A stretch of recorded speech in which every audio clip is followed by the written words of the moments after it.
Good evening and welcome everybody. I'm Cotati Mayor Mark Landman, and I'm going to welcome everybody here in the audience today, as well as everybody online who's watching tonight, as we call to order this joint meeting of the Cotati City Council and the successor agency to the former Cotati Community Redevelopment Agency for Tuesday, May 8th. And I'm going to begin by introducing the council, and I'm going to start right to my left with Vice Mayor John DeLasso, Councilmember Susan Harvey. On my far right, Councilmember Wendy Skillman, and right to my left, Councilmember John Moore. And our staff, over to my left, I'd like to introduce City Manager Damian Obid. Good to see you, Mr. Obid. Our City Attorney, Robin Donahue, sitting right next to them tonight. Our Administrative Services Director, Norm Veloso.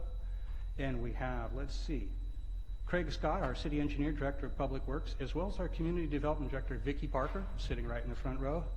And of course, to my right, we have our Deputy City Clerk, Lauren Burgess. And with that, I'm going to ask the Deputy City Clerk if you could give us a roll call, please. Yes. Councilmember Skillman? Here. Councilmember Moore? Here. Mayor Landman?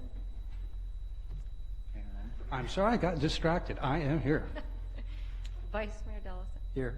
And Councilmember Harvey? Here.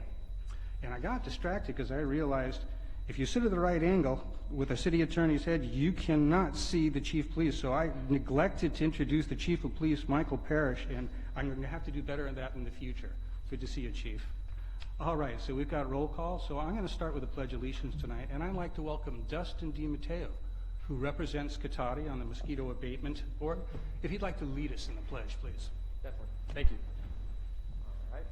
Please stand. I pledge allegiance to the flag of the United States of America and to the republic for which it stands, one nation, under God, indivisible, with liberty and justice for all. Thank you. Thank you, Mr. DiMatteo. And we move to our first action item, which is number 4. This is approval of minutes and notice of waiving and reading of all resolutions and ordinance introduced or adopted under this agenda. And we actually have 2 items, A and B. The first is for the Cotati City Council regular meeting on April 24th, which I will have to abstain from because I was not here. And then our special meeting from May 1st for the City Council. So what I'd like to do is take this in 2 motions. And before I take any motions and votes, do I have any comments on this? Seeing none, we'll go right back here. Do I have a motion for A? So moved. Second? Second. Motion is second. All in favor? Aye. Aye. And I will abstain. That is a 4-0-1. And do I have a motion for B? So moved. Thank you. Second. And we have a second. Councilmember Skillman, thank you. All in favor, please signify by saying aye. Aye. And that is done. And we're going to go to some announcements now. First, I'll begin with a meeting orientation for new attendees and new viewers.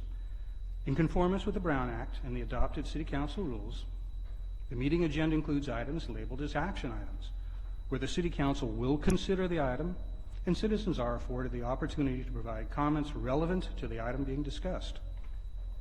The meeting agenda also includes a citizens' business item, which is the designated place in the agenda where citizens have the right to say whatever they wish. The City Council may or may not choose to respond to comments as government code allows. However, if the City Council declines to respond, it should not be perceived as giving credence to or agreeing with any statements that the City Council or its members believe to be incorrect, misinformed, or purposefully biased. Next, the City of Cotati has special open office hours on Monday evenings from 5 to 7 by appointment in the Community Development Department at City Hall as part of its Cotati Open for Business program. This program provides personalized assistance and information to developers, current Cotati business owners, and those interested in starting a new business within the city. Next, the Roanoke Park Cotati Regional Library hosts events for all ages, including art exhibits, book clubs, and children's programs. All events are free and open to the public. For more information, you can call the library at 584-9121 or visit them at www.sonomalibrary.org. Next, the Cotati Historical Society Museum is open regularly the second Tuesday of each month from 5 to 7 p.m., Saturdays from 1 to 4 p.m., and by appointment. And they happen to actually be open right now, too, although I'm not encouraging anybody to leave and go over there just yet. If you'd like more information about the museum, you can call them at 707-794-0305. Citizens interested in receiving City of Cotati community alerts via text or email are encouraged to sign up at nixle.com. That's Nixle.com.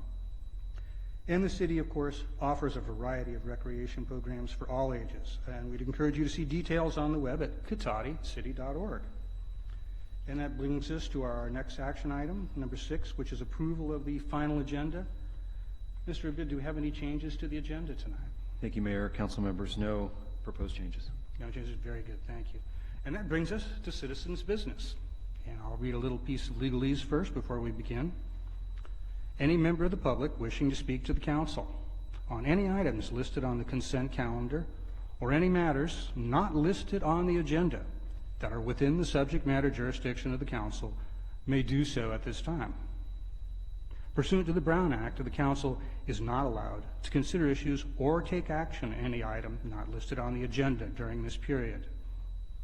Pursuant to City Council Policy 2017-02, comments of any member of the public are normally restricted to a total of 3 minutes in length per person for matters not on the agenda, and a total of 3 minutes per person in length for any and all items on the consent calendar.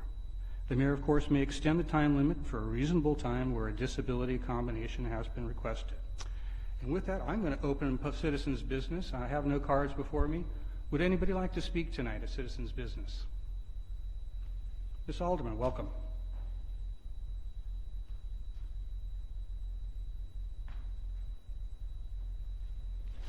You guys always know I go first. And I graduated. Everybody, that's why I'm here. I finished my finals. Okay. This agenda is a slap in the face to many, and shows that Damien controls the city, not the council. There is an agenda. There is not an agenda item for weed abatement. And when there's been talks between Damien, the fire district, and everything to work on it, and Mr. Delioso has also been involved. Not only are the high weeds around the city a fire risk, they are also a public safety police issue. One example is the suspect that was shot by the SSU policeman near the hub was hiding in the high weeds near there. Continuing to ignore the weeds in this city also puts the citizens at risk for more crime. You all continue to put this city at great risk with your actions. Weed abatement is in the city code. Heaven forbid, Cotati has a firestorm. The liabilities lawsuits will bankrupt the city when it's found that you all refuse to address the weed abatement city code and refused for 6 years so far when we citizens constantly brought it before the council. It's a matter of also city pride. How can we have feel good about our city when we have weeds everywhere, and it affects tourism. There's a lot of things that this has done. What did you put on the agenda? A resolution about hydrocarbons, proposed to be on an agenda item a month ago by the citizens of the Frog Song Committee. I guess when you're favored people, you can get an agenda item on within a month. You don't think that this shows the level of discrimination against other citizens like George, Eric Kirchman, and me? I also requested to know why the budget meeting materials from this past Tuesday's meeting were discussed with the P1 sewage line being at $2.7 million, but within 24 hours, it was published at $3.6 million in the Community Voice. I got not a single word in reply of why you sent it out to bid at $3.6 million when you don't have the money. Oh yes, you can claim you have transparency in your actions, but it comes down to taking some accountability. You don't. Thank you, Ms. Alderman. Anybody else like to speak? Mr. Barrett, I'll recognize you. Thank you. Good evening, Council. It's Councilman Burrich. I've requested to be addressed that way. I was elected to the City Council in 2008. The ladies here on the council were also duly elected, and the gentlemen here were appointed by their friends on the council. I'd like to say good evening to the folks at home and the audience here tonight. And I'd like to introduce Lori Alderman. She's a distinguished citizen in town, been working very hard to bring transparency and respectability to this town. I want to thank you, Lori. Myself, I've been attending these meetings religiously for 20 years, trying to hold the City Council accountable for their antics at times and their lack of leadership. So I'm very honored to be here tonight to be part of the change and part of common sense government and public participation in the system. I'd like to speak tonight about the blue code of silence that we know within the police department exists in many police departments across the country, where they don't rat or complain or turn in fellow police officers unless it's an egregious situation. The same is true here in Cotati, and I've had the unfortunate pleasure of hearing from police officers in this town complain about Police Chief Parrish, that they've had enough. And I'm caught in the middle because they feel that I'm the only person that they can come to try to get the council to wake up and take all their complaints and the letters that I've submitted to the council that I've read from the Police Officers Association, complaining over the years about situations and so forth. And you need to get real about what's going on in the police department. It's very dysfunctional. There's a lack of leadership. We no longer have police volunteers at the Apple Blossom Parade, the Egg and Butters Parade that Chief Stewart used to organize and support, and you need to address this out-of-control police chief. I was able to expose him and the city in federal court by adjudicating a federal matter that the city violated my civil rights, and we settled on an out-of-court financial settlement afterwards. This is a serious matter. I'd also like to ask you that we're in the middle of high weed season. Again, the city has kicked this can down the road. There's visual blight of high weeds all across town, and you have no plans to enforce the weed abatement ordinance. You have no plans right now to work with the Rancho Adobe Fire Department to come to some type of solution in finding out how we're going to take this public safety issue and visual blight issue and do your job. Thank you and good luck tonight. And thank you, Mr. Barrich. And I'm going to look around the audience one more time, see if I see anybody else that would like to speak. All right, last chance. Anybody want to speak on consent calendar? Mr. Barrich, I apologize. Usually I ask you before you walk away. I forgot tonight. You're good? Ms. Alderman? No? Very good. All right. That takes us to consent calendar then. We have 4 items before us, A through D. I'm going to first look to my colleagues and see if anybody wishes to pull anything. Not seeing anybody interested in that, then I think I'll be looking for a motion. Move to approve items A through D. Second. Motion and a second from the right side. Very strong, very quick tonight over here. All right, all in favor, please signify by saying aye. Aye. Aye. And that's unanimous vote for passing the consent calendar tonight. And this takes us to agenda item number 9, direction on future agenda items. And again, I'm going to look to my colleagues and see if anybody has anything they want to bring tonight. Not tonight. I actually do. A very small thing. I will not spend much time talking about it because it's not to be talked about tonight, but if we could potentially reserve some space, hopefully at the next meeting we have a new Senate bill, SB 1088 from Senator Dodd, that might be problematic for some of our constituents. And just very briefly, California, investor-owned utilities, like for example PG&E, are held responsible for any damages that result from their equipment, even if negligence isn't proven. Now, this is called inverse condemnation, kind of a balance, I guess, since PG&E has the benefits of a government entity. We have monopoly, guaranteed profit, eminent domain, many things. At any rate, this bill potentially takes away that protection for consumers of inverse condemnation. So that could be a bad thing for local fire victims as well as ratepayers. But that's only one concern. A second concern is basically To make a long story short, this could cost ratepayers by restricting providers of cost-saving distributed energy resources from contracting with utilities. Basically, this would give the utilities, and only the utilities, a monopoly on innovative grid technologies like distributed energy resources, grid-connected solar power, energy storage, customer-controlled uses like electrical vehicle charging. Basically, a lot of things that we've started to do in this county have actually been big benefits for many of our people. So I think that's something that would have some value for us to discuss at council and see if we can take a position on that. Sound good to the council? Very good, thank you. All right. That takes us to the regular calendar, item 10A, page here, which is a revenue-neutral carbon fee and dividend program. And I believe we have a presentation by City Manager Damien O'Bids tonight. Yes. Good evening, Mayor, members of the council. So this item, the revenue neutral carbon fee and dividend program, the council had received a presentation on this on April 10th from the local chapter, the Santa Rosa chapter of a local nonprofit. It's actually, I think, an international nonprofit, but it's called the Citizens Climate Lobby. And following the presentation, the council had requested that this be brought forward as an action item. So that's why we're here tonight. And I'll just recap.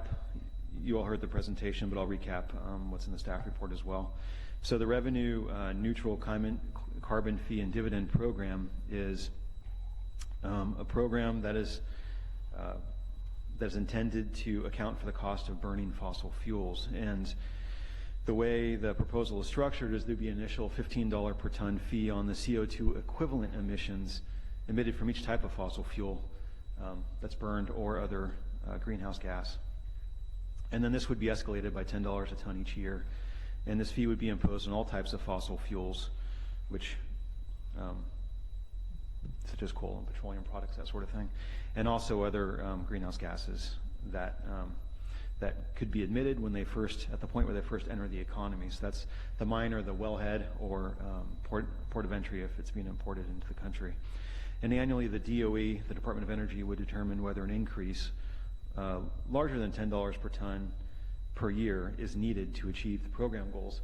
And the program goals are to bring the total CO2 equivalent emissions, to reduce them down to 20% of the CO2 equivalent emissions in 1990.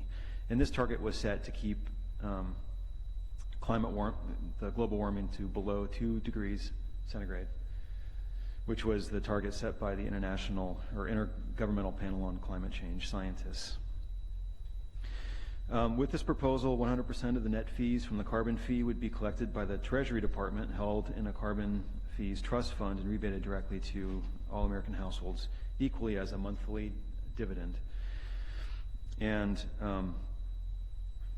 the intent is that this dividend would offset some or all of the increased cost of the carbon-based fuels. And in terms of business impacts, by rebating to households, which are the end users, it would allow businesses to pass along the increased cost and keep their market share, and ensure that everyone is on a level playing field for the first few years, and also encourage businesses to become more energy efficient and transition to low carbon fuels. If they do not make that transition to become more efficient, then they will become less competitive over time. And the intent is to use market forces to drive the innovations in low emissions technology, creating new business opportunities for these services and products.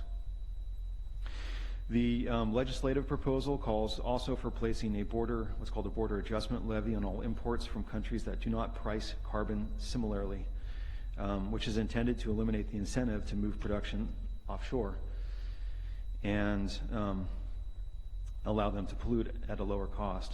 So foreign countries that export heavily to the U.S. will likely choose to institute a similar carbon price to avoid putting their companies at a competitive disadvantage when selling in the U.S. market, which is one of the largest markets in the world, one of the largest consumer markets.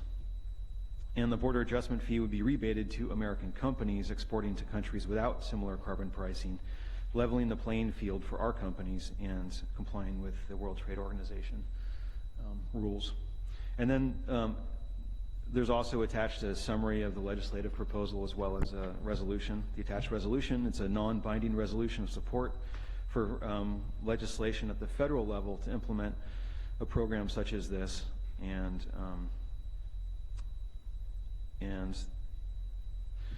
there's additional resources at the Citizens Climate Lobby webpage, which is printed there. But with that, I'd be happy to answer any questions. I think we also have some people in the audience here.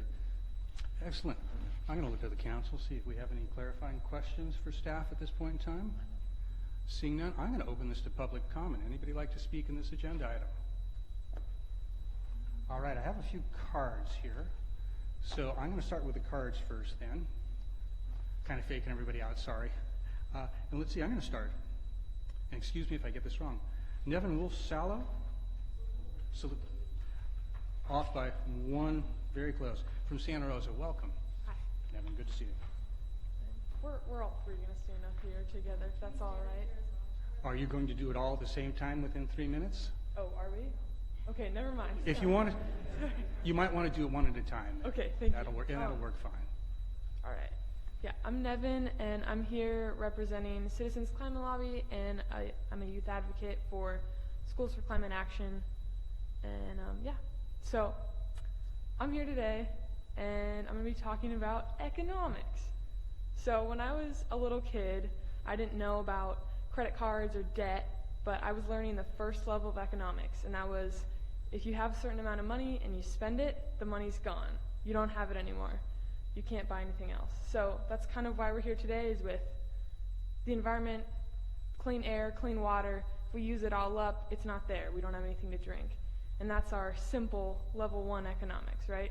So now I'm in high school and, learning about adult things, taxes, maybe I'm like level 4 or 5 economics now, I don't know. And it's not as simple as level 1 anymore. It's complex system. And our economic system currently does not take into account the external costs of consuming and producing fossil fuels. So I believe that our government should use its power to hold businesses and everyone accountable for the pollution that we're causing and implement a national carbon tax. So, thank you. Thank you very much. All right, my next car, Amelia Stock Cummings from Santa Rosa as well. Welcome. Good evening. My name is Amelia Stock Cummings, and I'm a junior at Credo High School, just right over there. And I was a founding member of the One Planet Sustainability Initiatives at Credo High, and I'm currently a zero waste co-captain. Now, I've always believed that climate change should be the basis for all legislative decision making, and this is a great opportunity for our city to be a leader in this movement. It seemed like the fires in October should have drilled into people's heads that climate change is real and has real consequences, but still not everybody is caught on. Initiating a carbon tax would force people to be aware of climate change on a whole other level that I think at this point is extremely necessary. Additionally, according to a study by the Congressional Budget Office, a $20 per ton tax on carbon emissions would raise $1.2 trillion in a decade. And this statistic was from 2011, and I can only imagine that emissions have gone up from now, so now it'll be more than $1.2 trillion. But this money could go towards back towards mining communities in the Appalachians or towards more green energy work. So I hope you take this all into consideration when signing climate action legislation. Thank you. Thank you. I'm going to welcome one more familiar face, I believe, from Credo High. Good to see Credo back here again. Avery Reed from Santa Rosa, welcome. Good afternoon. My name is Avery Reed, and I'm a sophomore at Credo High School, just around the corner. So I serve as the co-captain of our school's Zero Waste, One Planet sustainability principle. So naturally, climate change is an issue that hits very close to home for me, once I came to realize that my generation will be the ones to bear the brunt of today's decisions. This past month, I've spent time in Los Angeles and Sacramento, both of which are among the nation's top 10 most polluted cities. So when I returned back, I realized that I would do anything I could to prevent that to becoming a reality in my hometown. So the three of us are here today to ask that the City of Cotati sign a resolution urging Congress to adopt a carbon fee and dividend legislation which will force citizens to realize the consequences that everyday actions such as driving to school or flying to New York City have on our climate and our generation. Thank you for your time. And thank you very much. All right, do we have anybody who hasn't filled out a card who would like to speak on this item tonight? Ms. Alderman?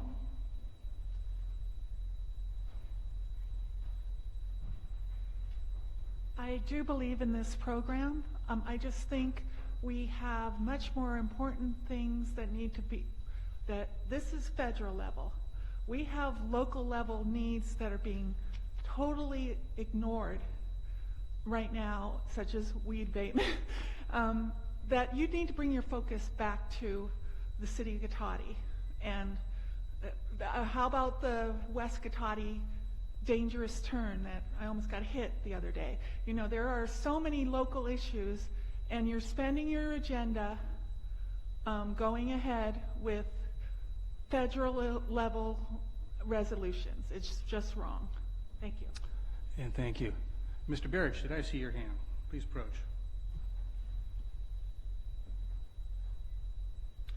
I can't think of a better example of government overreach to the insane level than this type of legislation. It's obscene to try to interfere with the free market in such an absurd way based on junk science that we've already talked about during these meetings. There is no proof whatsoever that this type of legislation or this type of policy would do anything for climate change other than possibly destroy the American economy as we know it. I think deep down this is supported by far leftist people who want to destroy the American economy, give our enemies a competitive advantage in the energy field. There's not an even playing field around the world. Our enemies, China and other countries, are not going to abide by this. This is a cruel hoax on the American people. The city has wasted so much energy on silly issues like this. You've been wasting our time. I've said again, if you feel so passionate about issues like this, must you use these issues as political theater, waste up city staff time? I advise you, you have the power within yourselves to sit down, draft a letter to your legislators on your own time, rather than try to impose this type of policy on the community when the community is divided on this. You're going to try to act like the whole community is in favor of this when all you've done in the past is try to get rid of council members on the council who have a different view about things so that you feel that you can act in some kind of unity here. And I think it's obscene to waste city councils, citizens and staff time on this. I think it also shows that you really don't care about Cotati, that the real issues, as Lori Alderman pointed out, you really can't tackle. They're bigger than you, that you have to stoop to this level to try to act like you're so important that you can make some type of change on the national level, on the international level. It's really silly. You're little city council members in a little town.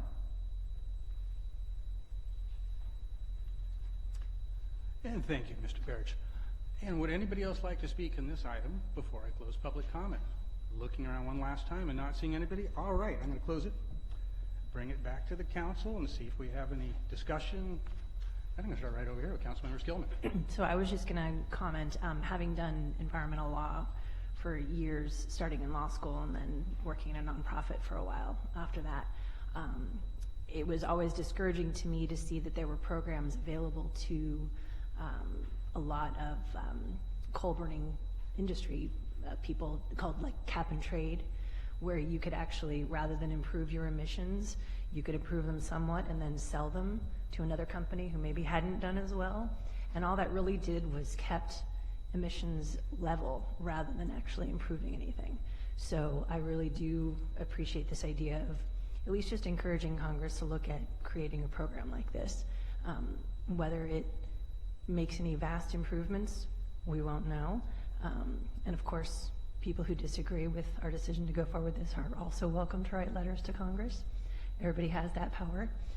But I just think it's a great idea to at least support this and get some sort of reduction in emissions if we can within our lifetime. So thank you very much for your time coming here tonight to talk about it. Anybody else? Councilmember Moore. I find it fascinating that it would be considered political theater to look at our future and ahead and what we've done over the years and the damage that we've already created. I don't really think it's a leftist conspiracy or an agenda. I think the science is out there.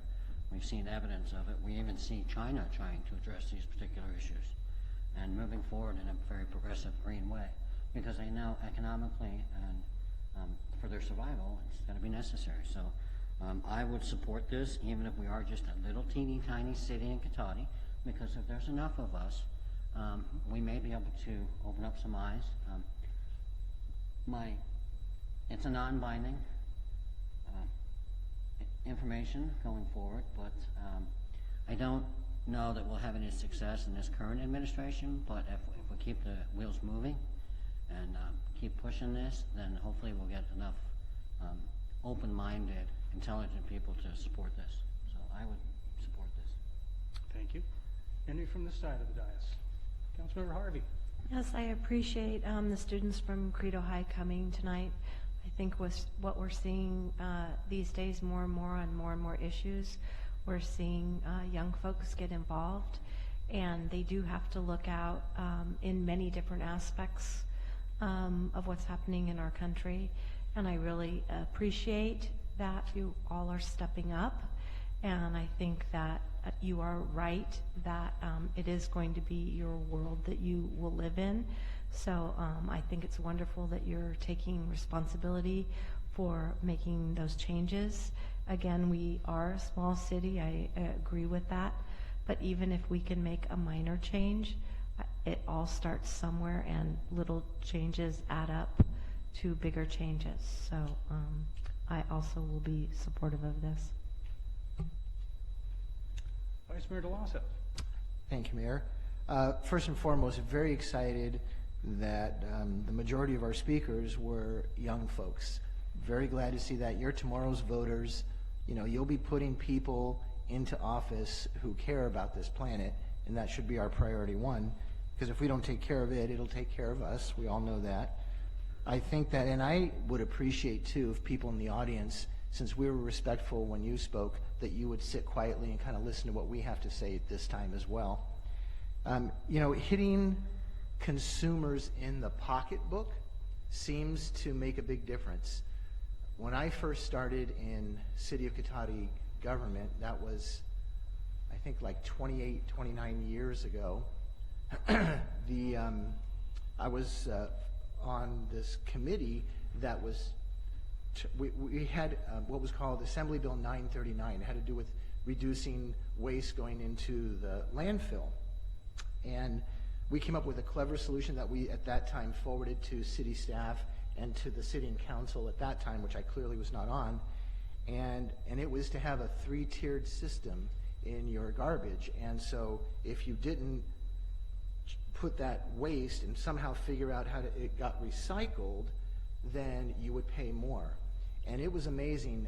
Within a year, we were almost, I think we went to 20% of recycling all the material citywide, and we were at something like 12% before we started that program.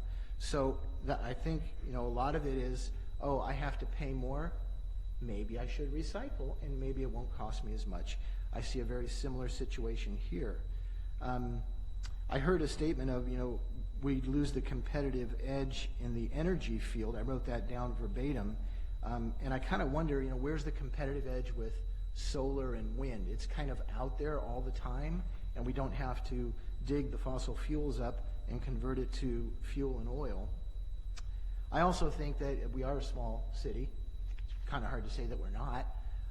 But when we speak with one voice, it's very powerful. Yes, indeed, we can all write, and we do write individual letters to our representatives, but simultaneously, when we speak with one voice and we send a letter from a sitting council, it can make a difference. And if every city in just California did that, think of how powerful that is, and then multiply that out by 50 states and how many cities could potentially do it. We are not ignoring issues like weed abatement. I would really, really wish people would get off that bandwagon. I had a long conversation with the city manager's in conversation with the fire district, and things are moving forward, but they don't go at the speed of light. So with a little bit of patience, before all the grasses turn brown, something will happen. So just... Excuse me, Mr. Barrett, you're out of order. Thank you. Go ahead with your thoughts, Mr. Vice Mayor. Well, I mean, I think I've made my points. I'm pretty clear that I would be very supportive of this action this evening. I was kind of guessing that. I thought you were going that way. I thought you would have guessed that. Right on. All right. Thank you. Well, I guess that brings it back to me here. First of all, I'd like to thank the people who actually brought this to me. This came from a couple of Cotati citizens. Linda and Karen, I want you to just raise your hands up for us. Local Cotati people who actually serve in the Santa Rosa chapter of the Citizens Climate Lobby. So thank you for bringing this here. I thought this made a lot of sense when you brought it to me. I looked at it. I didn't see anything controversial. We've already seen commitments from a very small partial list. I've looked and saw Santa Rosa, Sebastopol, Petaluma, San Francisco, Sonoma County, Marin County, Oakland, Berkeley, Richmond, Alameda, and a lot more throughout this state. So that's certainly common sense. And the results are great. I like this. It, number one, works to reduce greenhouse gas emissions. We all see benefit in that and see the need clearly for it. But number two, at the same time, there's rebates back to the public to offset the cost. I love it. You get a good result and you save some money for folks too. That's using market forces. That's pretty much like the American way. I mean, that's so much the American way, I practically see John Wayne doing it, for God's sakes. You can't get much more John Wayne than that. He'd love it. Lastly, a shout out and a thanks to the young folks from Credo High. I saw you 2 weeks ago, and I remember we talked and I said, you had a cause that day you were supporting. It was the anniversary of the Columbine shooting, and you were concerned about that. And I encouraged you to make your cause not for just one day or 1 week or a month, but until you were able to get results that you could live with. So I'm very pleased to see you back here. I remember one of the signs one of your friends was carrying said, grab them by the midterms. Wonderful way to get political peoples elected, because, you know, it is true. We are small individually, and I think I'm stealing this from a Planet of the Apes movie, but it works. But together, we're strong. We don't break, and it does make a difference. So thank you very much, Cotati, for bringing to this. I think you might guess I'm supporting this as mayor, so I'm open to a motion. I would make a motion that we adopt a resolution urging the United States Congress to enact a revenue-neutral carbon fee and dividend program. Thank Second. you for that. And we have a second right down here. Councilmember Harvey, motion second. All in favor, please signify by saying aye. Aye. Aye.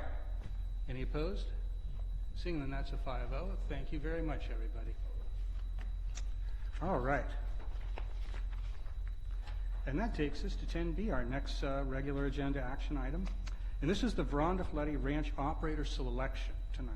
And Mr. Abid, I believe you're doing the staff report on this one again?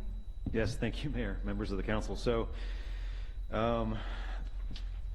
to be brief on the history, as part of the long-range vision for the ranch on June 30th, 2017, the city issued an RFP to operate the farm, which were submitted on August 15th, 2017. And we received 2 proposals from 2 interested parties, Farmster and Split Rail Farms. The city council discussed both proposals at a regular city council meeting on November 14th of last year, and ultimately directed staff to hold a public workshop to discuss potential programming concepts with the public. This public workshop was held on Saturday, January 20th, 2018. There's notes attached to the staff report from that meeting. And prior to that public workshop, one of the 2 proposers, Split Rail Farms, withdrew their proposal. Following the public workshop on January 20th, The city worked with Farmster to refine the programming and programming timeline based on public feedback from that meeting, as well as develop the proposed final language of the license agreement. The proposed initial programming and timeline are attached to the staff report, and the proposed programming and accompanying license agreement includes the following main points. The initial term of the agreement is 3 years with 3 subsequent 5-year renewals, and the intent of this is to ensure that the relationship works for both the city and Farmster during the initial 3-year period while providing the longer-term commitment if things progress well. There's an initial emphasis on livestock, agriculture, and related educational opportunities that it will create, as well as establishing the physical and organizational foundation to ensure long-term viability of the operations.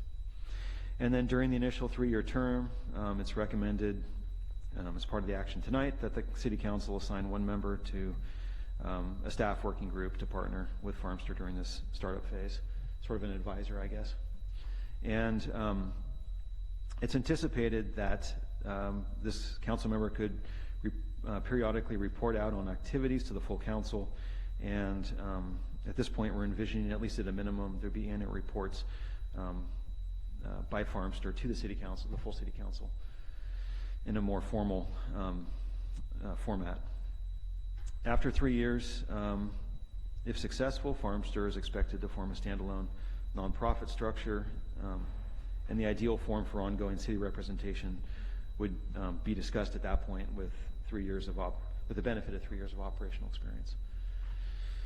The city would be, if the city goes forward with the license agreement tonight and selects Farmster, the city would be committed to the infrastructure improvements identified in the license agreement, which consist of the refurbishment of the farmhouse and the water tower, which is well into design and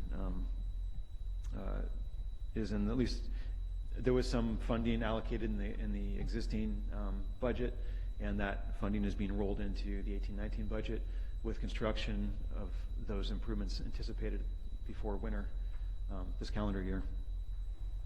But that is a commitment in the license agreement. The property assessment report identifies approximately $500,000 in improvements, and it should be noted that these investments can all count against the city's required 50% grant match from the original open space grant that was used to acquire the property.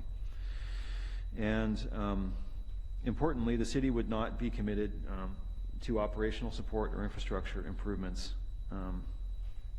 The city would not be committed to operational support. Infrastructure improvements performed by the city would occur as city resources are budgeted and available. And with that, I'll just point out, besides the draft license agreement that's attached, there's also on packet page, starting on packet page 100, there's a draft Farmster work plan.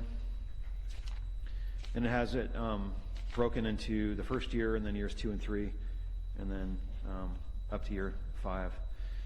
And this is a first take at programming.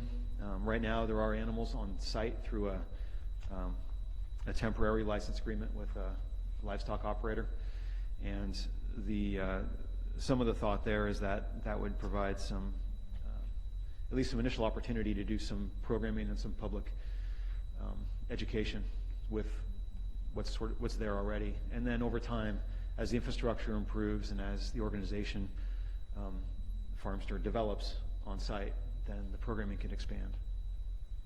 And I also will say that Dustin DiMatteo, who is the lead for Farmster, is here tonight as well, and I'll just say we'd be happy to answer any questions. All right, we'll bring it back then to the council and see if we have any questions for staff tonight on this particular item. I don't have any at the moment. No? How about over here? Vice Mayor Dell'Osso. I do. Just one question. When I read through this a couple times, I couldn't find it, and I don't know if it's in there, but there didn't seem to be, and maybe most specifically under item 5, which is use, it's packet page 59, and I'm not sure it falls under any one of these, but there didn't seem to be any reference to historic integrity of the existing structures. And I'm just kind of wondering, I don't know that this has gone through any kind of formal processing of any sorts, like through the listed classified structures or anything like that. But I'm just wondering, from a standpoint of historic integrity, even, you know, that exterior envelope is usually more important than the interior. So, you know, you can modernize the inside of a historic building, but, you know, you do what you can unless it's an adverse action to try to keep that exterior envelope somewhat historic, similar materials, styles, etc.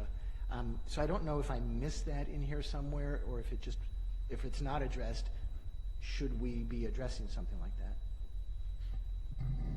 It's not specifically addressed. My understanding is that at least the initial improvements with the farmhouse and the water tower, and actually this extends to the barns too, to my understanding is they don't have any historic significance. So in terms of a protected structure. Okay, and that's what I didn't know. Yeah, but I will say that the intent though is to refurbish them as they appear today. I'm talking about the farmhouse and the water tower. Right, and that's our responsibility. Yes, Yeah. in the license agreement, yeah. And then there will be future discussions about the other barns and what we do with those. It hasn't been determined at this point. Okay, yeah, it's just something I don't know if it has to go inside this agreement, but somewhere at some point in time it should be in writing, I would think. If it is a historic structure, if it's deemed a historic structure, that, you know, we need to do what we can to make sure there's no adverse action to that, at least to that exterior envelope. Thanks. Good. Anything else over here? No? All right, I'm going to open this to public comment then before we bring it back to the council. See if anybody would like to comment on this item. Mr. DiMatteo, anything you want to put forward tonight before we open the rest? Would you like to lead off? Seems appropriate. You can give us some more data, and that gives the public some more to add to what they might want to comment. Yeah, definitely. And then to your point, Vice Mayor Deloso, in the initial RFP, when we proposed it, we wanted, you know, any of the improvements on site specific to the infrastructure to be consistent with that initial assessment. And for the large barn as well as the smaller one, a lot of that was to just put a foundation under it and preserve the outside aesthetic of it. So that is the intent. But yeah, thank you for allowing me to come up here and just make a couple comments actually. It's hard to follow up after some of those students, but my name is Dustin DiMatteo. I'm a founder as well as the current director of Farmster. To say our team is ecstatic would be an understatement. We're truly grateful to have the opportunity for this property, if you so choose to accept it. And you know, the Verona Floody Ranch has a lot of qualities that are near and dear to the general public as well as commuters that drive by. You know, the open space that it is and actually represents for this community, the animals that have grazed its pastures both years prior as well as currently. But one in particular stood out and shined the brightest in my eyes throughout this whole process, and that's the story. You know, that's what inspired me to take on this project. I had the great honor of hearing this story told by the fine folks over at the Historical Society, which is located here in City Hall. And, you know, I hope to share that story through the demonstrations that will occur in the future, as Damien mentioned, and more so as the steward of the property. The ranch is one of the many significant pieces that make this place so special, and makes it very special to live in, as well as much more than a place to just drive by on your way to work. So we want to slow folks down, get them involved, get them engaged. There's a lot of work to do out there. It's a volunteer-driven organization, so the old mantra, "It takes a village," is very accurate, but you know, we're confident and extremely fortunate to have the supporters and partners that we do today. So thank you for allowing me to make public comment, and yeah, any other questions, let me know. Any questions for DiMatteo from the council before we let him go? Seeing none, very good. Thank you, Dustin. Good to see you again. And now, Lori Alderman, fastest hand in the West.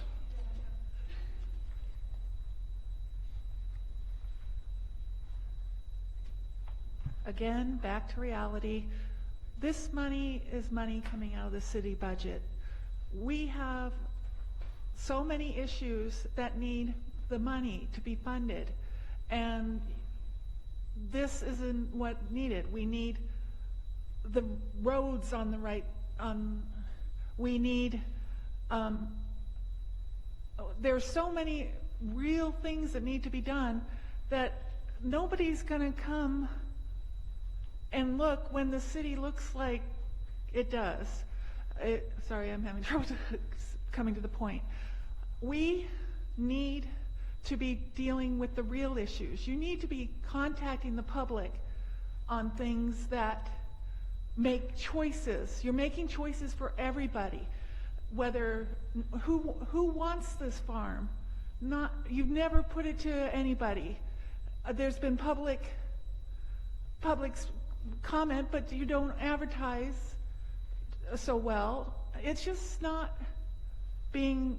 You never ask for true public comment. You do what you want, and you don't bring the issues that are important. The whole west side, they don't care about the farm. What they care about is the West Cotati Avenue turn, the dangerous turn that's going to cost $2 million to fix. That's all. If we pay the high property taxes out there, the higher incomes and everything, and we get nothing from the city. Everything is downtown here, and you neglect us. And the one issue is this dangerous Cotati turn. Madrone had a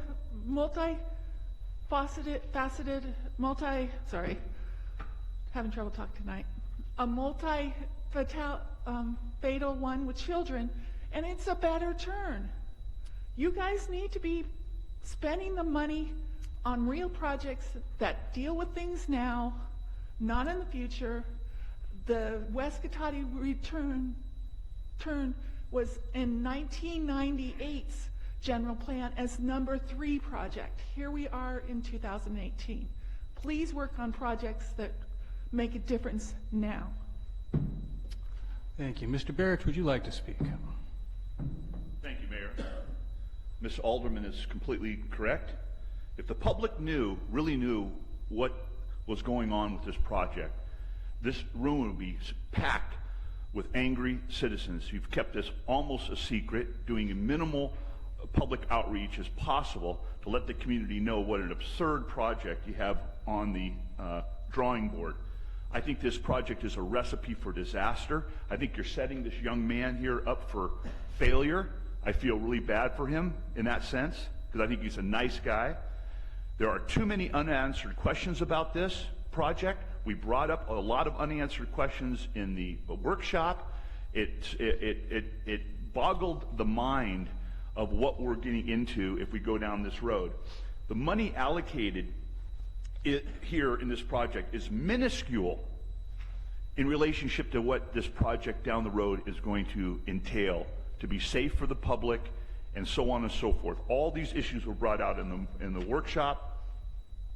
The money here could be used, again, for paving our streets, which are in dismal condition by your own admission and the city engineer's admission. You don't have money to buy supplies for the kids in our recreation department. You have to hold a little yard sale to try to get some cash for them. This money could be used to put a couple more cops on the streets for public safety. You're fooling the public thinking this is going to be successful, and I resent it 100%. Is there nothing that regressives won't do to obfuscate your responsibilities to properly run a small municipality? This is a money hole. This is a money trap. You know it. You're going to use this for your political advantage, to try to get reelected, to paint some picture that this little Disneyland out there is going to be successful many years down the road. The public will suffer greatly by this project going forward, because it's going to go over budget, like all your other projects go over budget, as we saw remodeling the planning room. This is nothing like our failed jazz festivals or our failed farmers market. This is on a different scale of failure. This could collapse the town, bring a shame, even more shame and embarrassment by trying to put this project together. No other city is doing anything as ridiculous as this. And I want to go on record today that I object to this project, and I'm sick and tired of having the city council tell me that I can't speak quietly, as is approved by the city council in the audience, and that we can't shake our heads or do Mr. anything Barrett, else. you're Thank you. over. Yes, If you I'm could done. wrap up. I'm Thank done. you. I'm wrapped up, sir. Thank I'm you. sick and tired of it, and you need I to think you said respect you're your wrapped up. Thank you. code You're of- done. Code of conduct. Okay. Thank you for respecting my opinion, sir, in a packed room. Mr. Barrett, thank you very much. You're done. All right. Would anybody else like to speak in this? Mr. Kirchman, welcome. Oh, it looks like it's not Mr. Kirchman, I'm thinking. I'm guessing you're next. Very good. Welcome, Ms. Blake. Jenny Blake at Arthur Street. I'd just like to say I really was so excited when that piece of open space became official open space.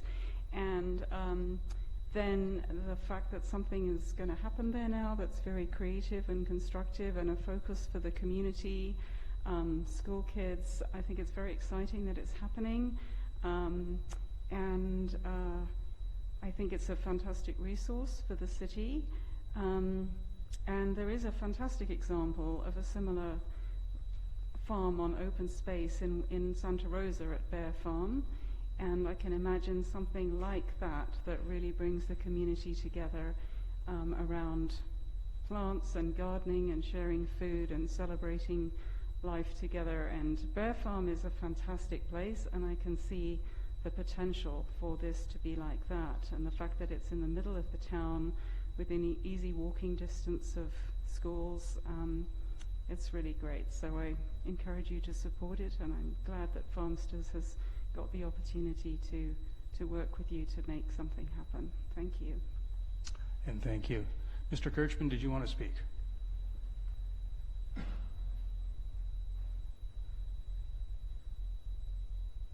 Thank you.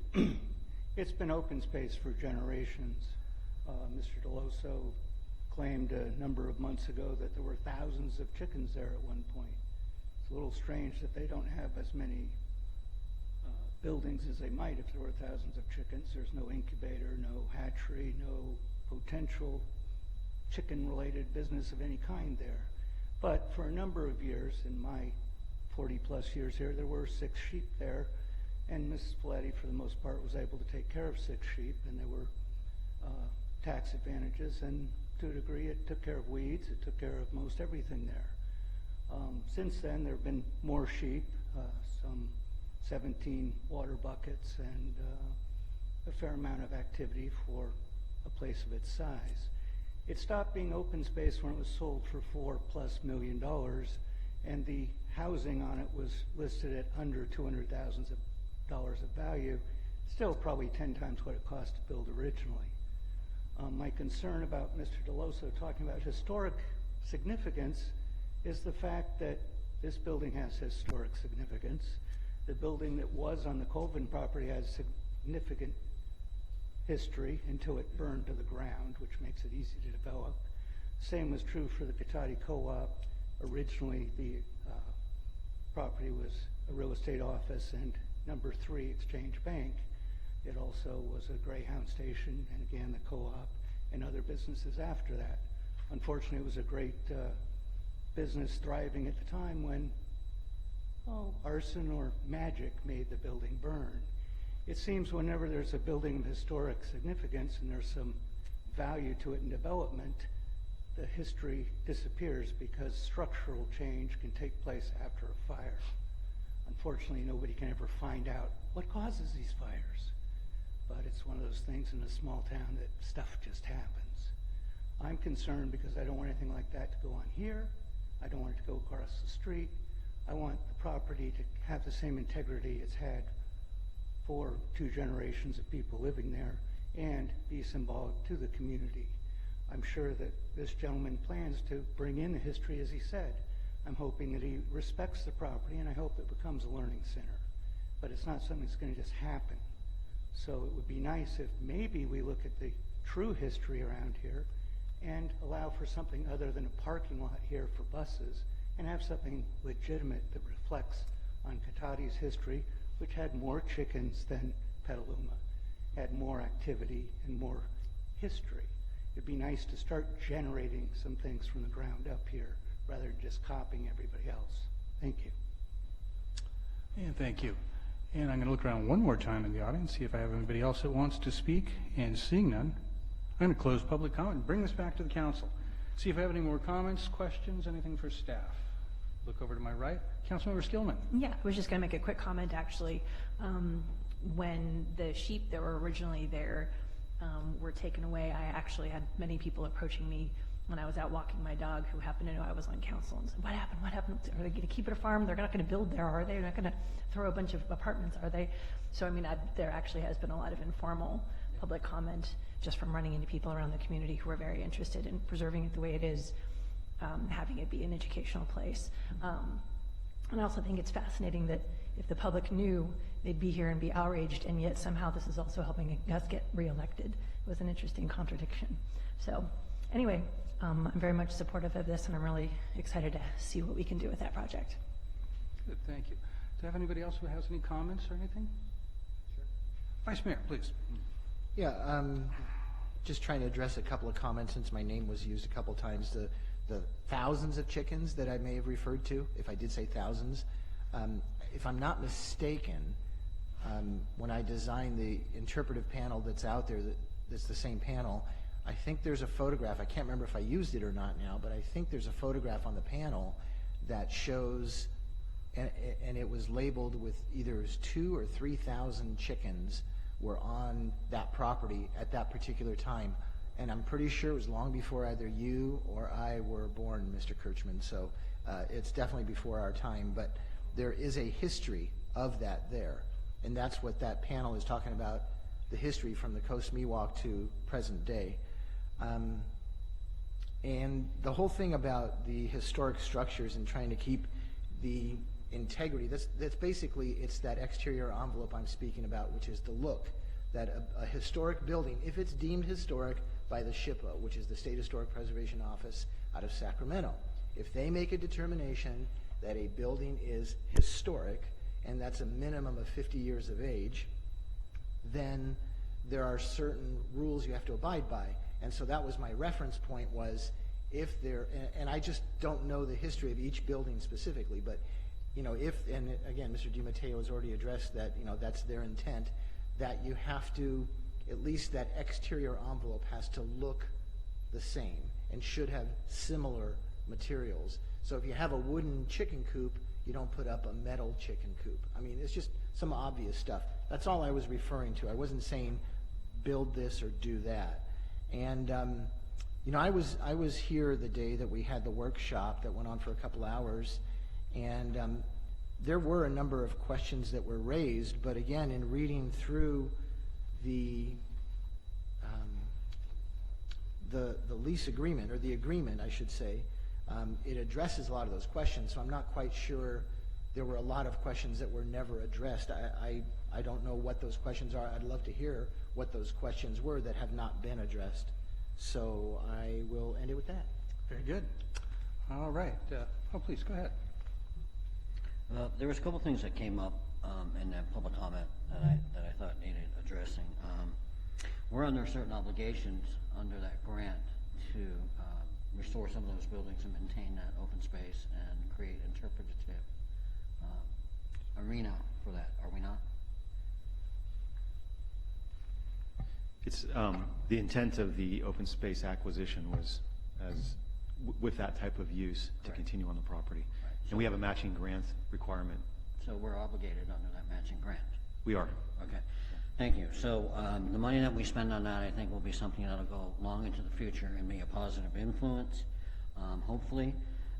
We're not taking money away from the kids and having to have a yard sale. The yard sale money is used for children that might need a scholarship to participate in some of the extracurricular activities that are through the recreation department. So, and then thirdly, on that same plane, thank God we have a ballot box, because apparently people like what we're doing and the direction we're going. Otherwise, they recall people within the first year of office, and that's when, you know, they don't like. Mr. Parrish, if I could ask you not to interrupt, thank you So very I'd much. just like to clarify that I think that the community supports some of the things that we're doing, and I think this is one of the things that will go on in perpetuity, hopefully. Very good. Let's see, a few comments and then one piece of business we have to get to before. Mr. Barrett, you're out of order. Please sit down. You're disrupting the orderly process of the meeting. No, it's a rhetorical question. I think we all know that. So please don't interrupt. This is one warning. Thank you. I know you understand this. Fake news. Fake stuff's big in the media nowadays. All right, as I was saying before we got distracted, a quick comment. You know, it's funny. When we were looking a few years ago, we had this new property to take care of. We're in the middle of the downturn. It was a question of, okay, we get the concept for preserving this open space. We all get that, right? But how valuable, how useful will this be, especially with a big park right down the block? I will admit I had my personal doubts. I have to admit how very wrong I was, because one of the most popular things I've seen in this community is just that small patch of field with the old farmhouses and the sheep on it. It's the darndest thing, but I can't tell you how many people have stopped, not just walking the neighborhood, but for years now, and really, really value that. For some reason, that brings a lot of peace, a lot of happiness, a lot of value to the community. That's a pretty amazing thing. You know, I'm not amazed that it was something people like, but the degree of the value it brings, that was a good eye-opener for me. You know, we talk about historic, some things historic, I guess, by official titles. Other things are just valued by the community. They're history that people remember and they like. And as I said earlier, it's something that brings value to them, makes them happy, and they want to preserve it and keep it. And what pleases me about this community, as well as it appears Farmster, seem on the same track with us. You guys all seem to get this. You all seem to be going in the same direction. I think that bodes very well. It's something beyond just the mere obligation we have to preserve that. It seems to be a value that's shared between most of us here. I think that's a very good thing. So those are my comments on this. I'm very supportive of this, but we have one piece of business. We need to appoint a council member to a working group with the staff. As mayor, I'm going to give a quick heads up that I have plenty of things to do, and I'm not an open space, so I'm not going to put my name forward to this, but if anybody else would like to, I'm certainly there's room for somebody to do that. There might even be room for a couple of people, I think, if numerous people want to do it. So you'll have to tell me. Let me see who's interested in this. I'd be willing. There's one. And I'd be interested too, and especially because I live right around the corner. It'd be easy to access. I have plenty to do. I'm willing to do it if it was going to, Councilmember Moore? someone that's available during the day, but looks like you have a couple of volunteers. Yeah, I get what you're saying, Councilmember Harvey. I hear you loud and clear. How about you, Councilmember Moore? Does that work for you? I barely understand my lawn. Then I think it's good. So we have two. Will that work for staff, having two people? That, of course, is not a quorum. We have two people who are interested, and that might work if we have people having difficulties to cover meetings or something during the day sometime, too. So Robin can finish my sentence for me if I don't fully state this. But so my understanding is that we need to keep it to one because we're going to be interacting with the staff at Farmster. And if we have that external communication, then if we have more than one, then it becomes a Brown Act body. Not with only 2 out of the 5, though, does it? Yes. Other people than the 2 council members. It becomes a Brown Act committee. There is one option, and that is if it is a staff-driven committee, such that it would be a committee that Damien worked with, and he would make reports to council as information items. That takes it, that takes it out of the side of Brown Act. But if it's going to be a committee that the council would like to keep authority over, if you have anyone other than the 2 members on an ad hoc committee, it becomes Brown Act. That sounds good to me. Let me ask you one quick question. Would it be possible to have a primary and then an alternate if the primary can't make it? So they're not serving concurrently at the same time. One's there to spell the other if they can't be there. I believe that would work. The only thing we need to observe there is we'd have to have a kind of a little rule that they don't share information. So if somebody needs to get information, they would go through Damien, not through each other. Would that work for you? I can simplify this. I can arm wrestle you. No, you'll win. Oh, okay. So I can step back and have. Sure, this is an open space kind of thing. That's You okay. sure you wouldn't like to do it? That's all right. Councilmember Skillman, you got time to do this? Then you are the person. Congratulations. I have another question, if I may. Please.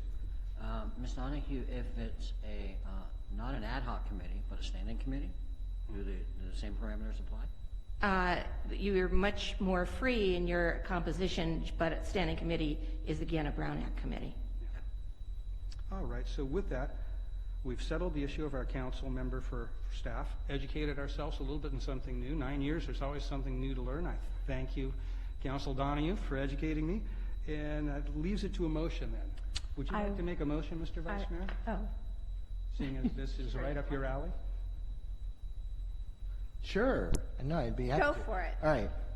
I move to authorize the city manager to execute a license agreement with Farmster, and we appoint Councilmember Skillman to the staff working group to advise on startup operations at the Veranda Folletti Ranch. And I see right where my second. That's very good. We have a motion and a second. All in favor, please signify by saying aye. Aye. Opposed? Seeing none, that motion carries 5-0. Very good. The suspense is over, Mr. DiMatteo. Congratulations. We look forward to working with you in the coming years. All right, everybody. This brings us back to the city manager's report. Mr. Obid, you have the com. Yeah, thank you, Mayor. Council, so a couple police updates I'll start off with. Several meetings ago, the council was introduced to our newest officer, Officer Mohammed, and I just am happy to report that he has successfully passed his field training officer program, the FTO program, and he is starting patrol this weekend, so it's great news. And also, our dispatcher Peterson recently graduated from what's called the Crisis Intervention Academy. And this is known as CIT. It's a 32-hour course at the Sheriff's Department, which is in conjunction with Sonoma County Behavioral Health. And this academy is to teach students to learn suicide prevention techniques, autism recognition, and knowing when someone is in a mental health crisis. So just as a side, I think you all know that all of our officers are already CIT trained. And so this is a first for our dispatchers, and this is above and beyond any industry standard for dispatchers. And our intent is to have all the dispatchers CIT trained, since they're often the first point of contact when people need our assistance. And just a short project update. Kessing Ranch went to design review yesterday, and so this is the final step in the entitlement process, and it now goes into final improvement plan review and the related agreements. So that one's moving along. And on the recreation front, this Thursday is Bike to Work Day. So Councilmember or Vice Mayor DeLasso might have a long commute, but it's not happening.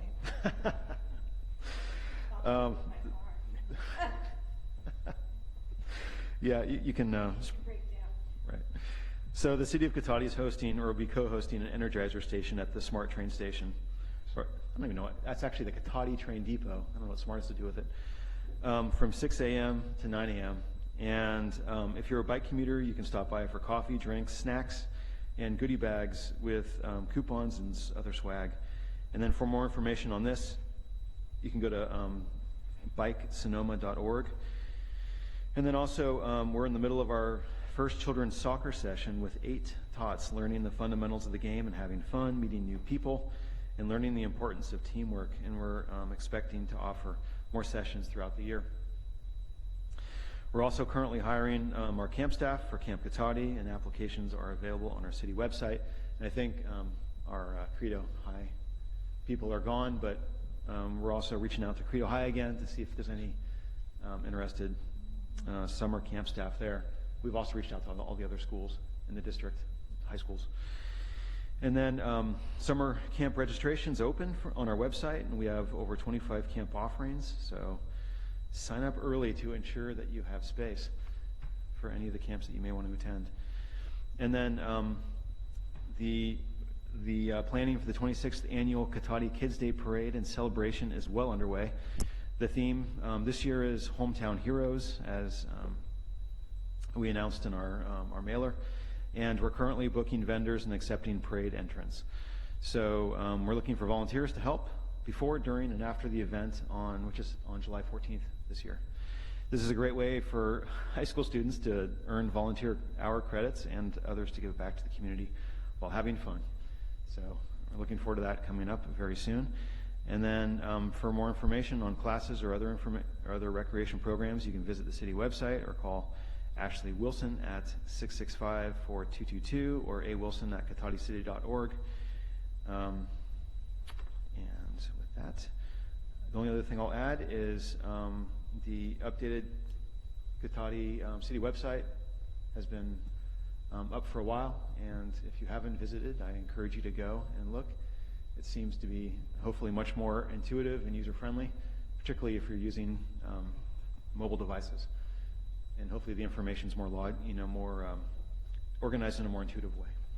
So we're still taking feedback if there's any feedback on that, but we're happy to finally launch that publicly. With that, I'd be happy to answer any questions. Do we have any questions for the city manager? No. No? Very good. I will ask you one favor. If you could please convey the council's congratulations to both Officer Hamadi as well as Dispatcher Peterson. I think those are both very good things. I'm impressed. And so, did I understand correctly, our goal is perhaps to have the first police dispatch unit in the county that would be fully certified in this matter? Is that a goal we're going for?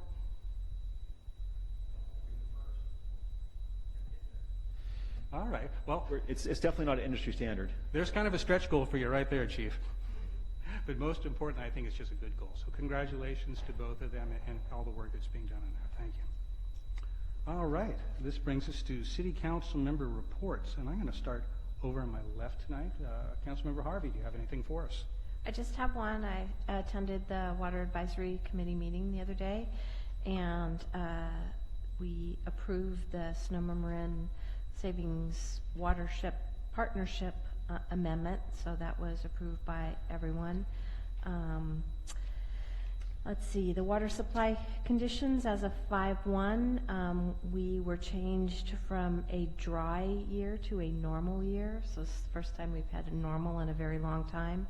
And that changed some of the releases that they're going to do, and they will look at it again on June 1st. And depending upon how that is, they may or may not have to submit an order to change the releases or not. But as of 5/1, Lake Sonoma was at 94%, and Lake Mendocino was over its water supply, so it was even over 100%. So the other important thing there that they talked about is there was a trip back to Washington, D.C. We in Sonoma County tend to get a lot of grant funding on a lot of things from the federal government, and we are definitely a leader in that and well respected. Supervisor Hopkins spoke to us about it. It was her first time to go, and she said it was unbelievable going there and seeing just how they treated the delegation from Sonoma County. Sonoma County is just so well respected for all of the partnerships that we have, for all of the innovative things that we're doing with regards to water, and she said it was just pretty incredible.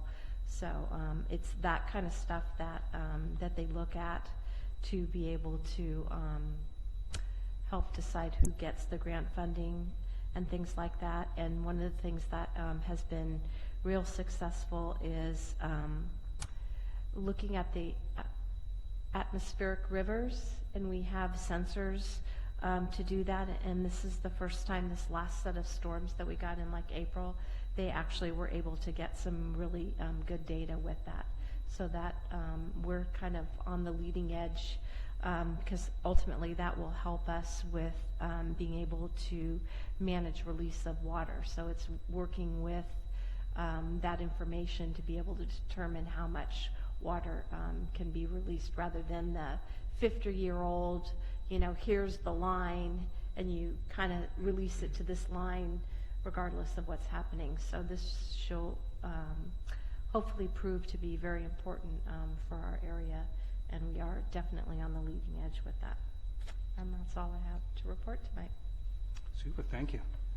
Vice Mayor DeLosso, do you have anything for us this evening? Yep, just a couple of quick report outs. It's very interesting to hear that Sonoma County is very well respected back there in DC with with grant, when it comes to grant funding, with competitive proposals that we put out, and so maybe it does make a difference that Cotati helps push that from different angles. So had an Ag and Open Space meeting. It always seems to be like 2 days after the council meetings, and indeed I'll have one coming up next week. But really, it seemed to be a single focus topic where we talked about one of the properties from the matching grant program that is in Santa Rosa, and over the years it's been funded 3 different times for 3 different contiguous parcels that are now all together. But we heard loud and clear. The city of Santa Rosa apparently has also heard very loud and clear from the neighborhood over there off of Burbank Avenue, and their concern is that they like the native open space, if you will, the oak woodlands and whatnot that are there, and they're not very excited about some of the development opportunities for recreation, more specifically a multi-use bike trail. They just have a very big concern. And it's really a delicate balance when you're saying, well, look, there's a lot of people in Santa Rosa, and so this may be in your neighborhood, but there's other people using it. So there's a little give and take that has to go on here. We did have 2 people from the planning department in Santa Rosa who came to gave us background of how many public meetings they've held and all the comments that have come in. So in the end, the residents there were still not really excited about this, and so Bill Keene, the general manager, is going to basically try to moderate between the 2 groups with a couple of our advisory committee members from Santa Rosa also there, and we'll see what we can do. I don't think we're at a point where anything would be turned back, because this grant was given the last cycle, so 2 years ago, but money is yet to be expended, and if money doesn't get expended, as we've heard, then trouble is on the way. So, which is one reason we've moved Veranda Folletti forward just in the last couple of years too. And then last Wednesday was a really wonderful wayfinding meeting, and there was 3 different proposals that were brought out by the consultants, and I don't know why proposal number 3 everybody always hates, regardless of what kind of a planning effort you're talking about. I would be curious one day to take proposal number 3 and put it as number 1 just to see what would happen. But everybody shot that one down, so that was a no-brainer. But the first couple of proposals each had really good merits to them. And so my guess is the consultant may come back with some kind of a hybridized version of numbers 1 and 2. But this is looking at all kinds of signage from, walking signage, bicycling signage, some vehicle signage, street signs, pole banners on the light poles, park signs. So, but they did a really good job. They really listened to the group of 15 to 20 folks that were at the first meeting, of all the different concepts and ideas that were out there, even materials. And so I thought they did a great job. That was poor gentleman was by himself. He did a great job. So hopefully soon, in the next month or so, we would have something that would come back here to the council for even a larger public venue. That's it. Very good. And we'll go over here and see if we have anything to share this meeting. Nothing this meeting, thanks. No? Very good, thank you. I was at the Chamber of Commerce meeting just before the last budget study, and they are preparing for the Music Jazz Festival coming up the day before Father's Day. June 12th, I think that is. Just trying to look at my calendar. And then I was at the REMIF meeting on the 26th, and they're transitioning to their TPA for the workers' comp, and that's a May 5th transition. And I grabbed my packet with the numbers of the renewals, and it's sitting on my desk. So I'll bring that at the next meeting, and we'll look at those. But the self-funded medical is going along very well.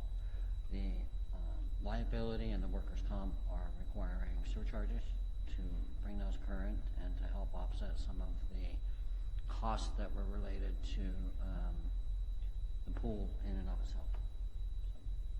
So we'll explain those at the next meeting. I believe that would be the Jazz Festival that no longer dares speak its name. Music Jazz Festival. Music Jazz Festival. Okay, very good. Well, let's see. What have I got first?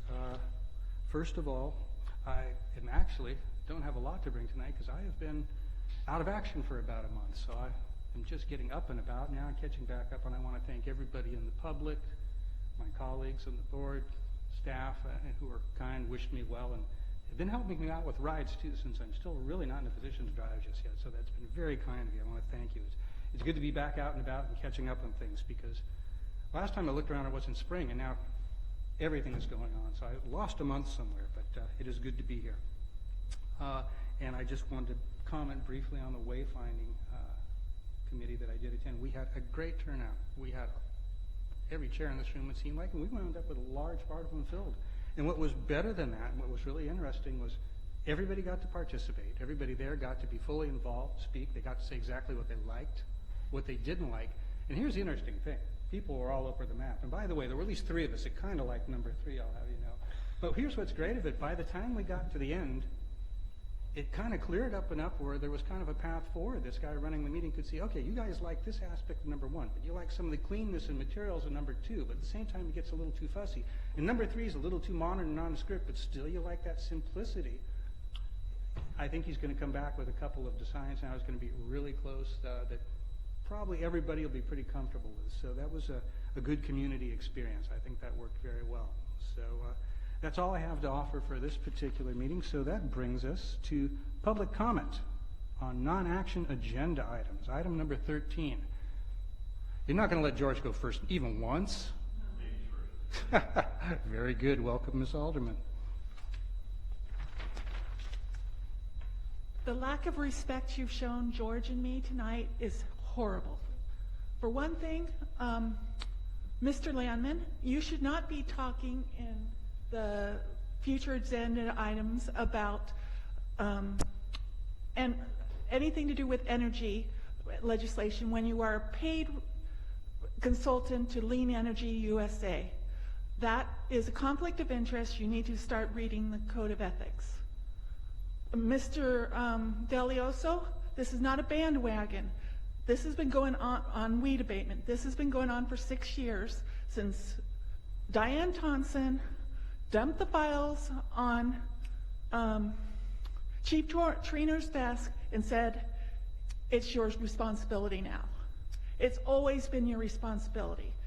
I went, because next door, I begged you for 3 months for a weed abatement notice around the 5-foot tall weeds around a temporary pole. I had to go to the CAL FIRE state office of the fire marshal. He said that Cotati has sole jurisdiction. Suddenly the weeds were gone, and then 2 months later, I had the whole situation. You guys never take responsibility when you have, or jurisdiction. You had sole jurisdiction on that whole situation, and you denied it. And the governor's office sent a letter and gave it to the county. Things resolved, but you guys, it was because you're not taking jurisdiction and responsibility. The only reason why we did not sue you guys for everything you're worth is because it was not my elderly mother's wish. We could have sued you horribly for what you did to our family, and I could never get any help because it was always your sole jurisdiction, nobody else, and others couldn't act. Now this needs to stop, and the Rona Park has already done their weed abatement notices. It's been in the community voice. We have been waiting. Damien is a part of the problem. Damien has been denying responsibility for years now. You make everything he says as the absolute truth. Well, it's not. You downgrade the rest of us, and it's horrible. Lastly, I was at the SMART train today. I hope you're opening, when you have your nice little energy bars for your bikes, that you open the building that's, how much money did we all spend there, and we can't even go in and into the building to go to the bathroom because you guys didn't delegate money to keep it open or something. Bye. Thank you, Ms. Alderman. Anybody else? And I believe I see Mr. Barrich. Welcome, Mr. Barrich. Quite well, Mayor. I usually do. I'm glad you're doing well, sir. Thank you. Ms. Alderman is absolutely right. City Council is lying through their teeth about their active lack of or activeness in abating these weeds, these high weeds.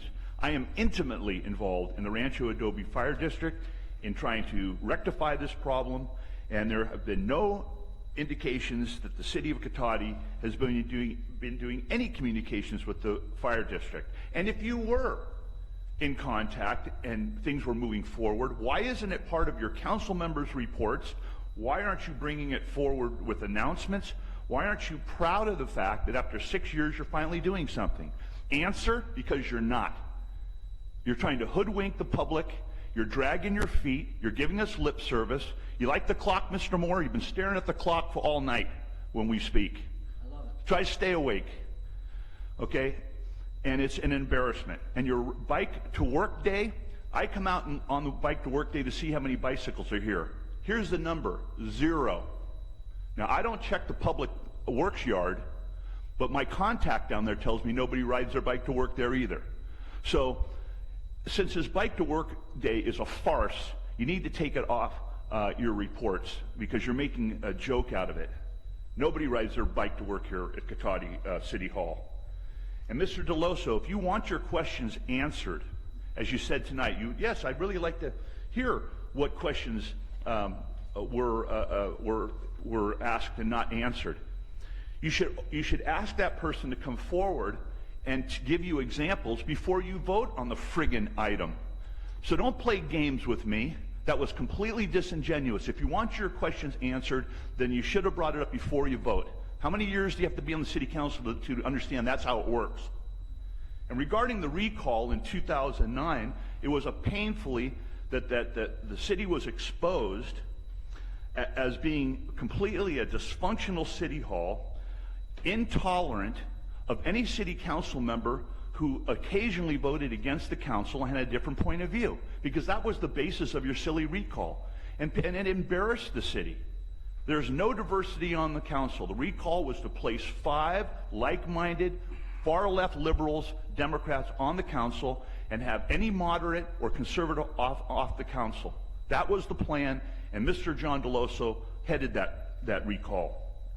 Now, as far as Brown Act violations tonight, the city attorney is talking about Brown Act violations. You've never cared about Brown Act violations before. Why do you care about them tonight? This is a non-agenda action item. I'm going to give him the latitude because the last time we talked, I'll give you your time back. You had 10 seconds. Hold on just a second. Yes, sir. I was basically told that we have some latitude, so I'm going to let you continue. You were talking about Brown Act violations, and you've got 10 seconds, about 11 seconds. Please Right, continue. and you've never cared about Brown Act violations before, and I think you ought to authorize the city manager to settle some of your claims against the city before we go to court. Thank you very much. All right, thank you, Mr. Barrich. Anyone else wish to speak? Okay, we'll bring it back to 2018 and welcome Mr. Kirchman.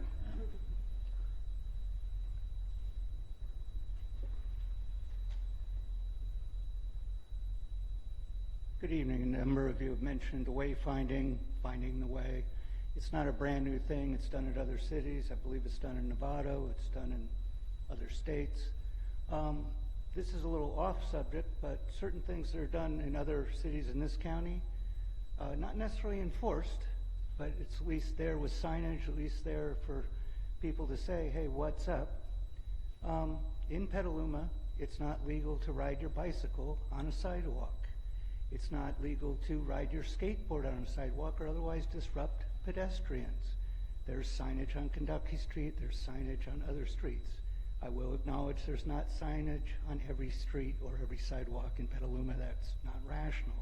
But they do have a standing ordinance. Santa Rosa has that same ordinance.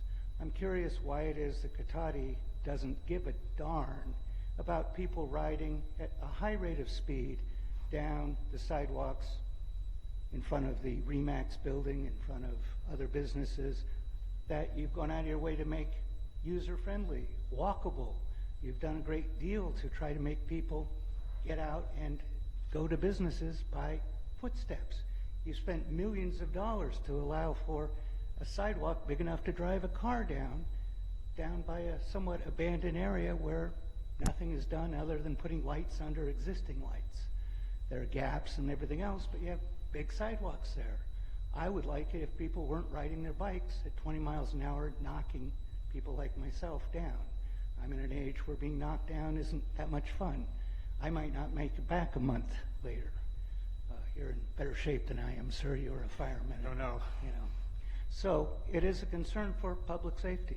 And since other cities have it, I would like you to entertain the item of maybe, as you do oftentimes get in touch with other councilmen, is it worthwhile? Now, it's not always enforced, but at least it's there. At least you can ask people. Or you could just use the benign neglect of staff and just wait for the sidewalks to grow 1.5 inches as they are behind sign, so people will trip and not use the sidewalks anymore, and only people on mountain bikes will be hopping around on the sidewalks. It's hard to tell what strategy you plan to use, but I, for one, would like to have 1 or 2 signs out saying, please don't jump your skateboard over the bike racks. Please do not ride your bikes on the sidewalk, except potentially to put them in a bike rack. Don't just ride them and knock people down. Thank you. And thank you. All right. So before I wrap this up, I'm going to look around. I see a few extra faces. Would anybody else like to speak in any non-action agenda items? And seeing none, I'm going to close that and bring it back. I'll take us to item 14. Do we have any additional information received after the agenda was posted, Mr. Obid? No, I just, but there was a question that came up about the music, Chambers Music Fest. It's the 16th of June, is what I'm told from my very reliable sources. Very good. Good to hear. Very good. And I will say, whatever problems we might have with skateboards, at least Petaluma has signs, but they've also got a young man in a thong going around in skates all the time with a big boom box on his shoulders. Have you seen that? At least we've avoided that so far, so I think we're not doing that badly. That's a good thing. Well, there you go. So maybe it evens out. I hear you. All right. So with that, that takes us to 15, which is adjournment. So with that, we are adjourned at 8:38. Thank you, everybody. We'll see you next time. Good evening.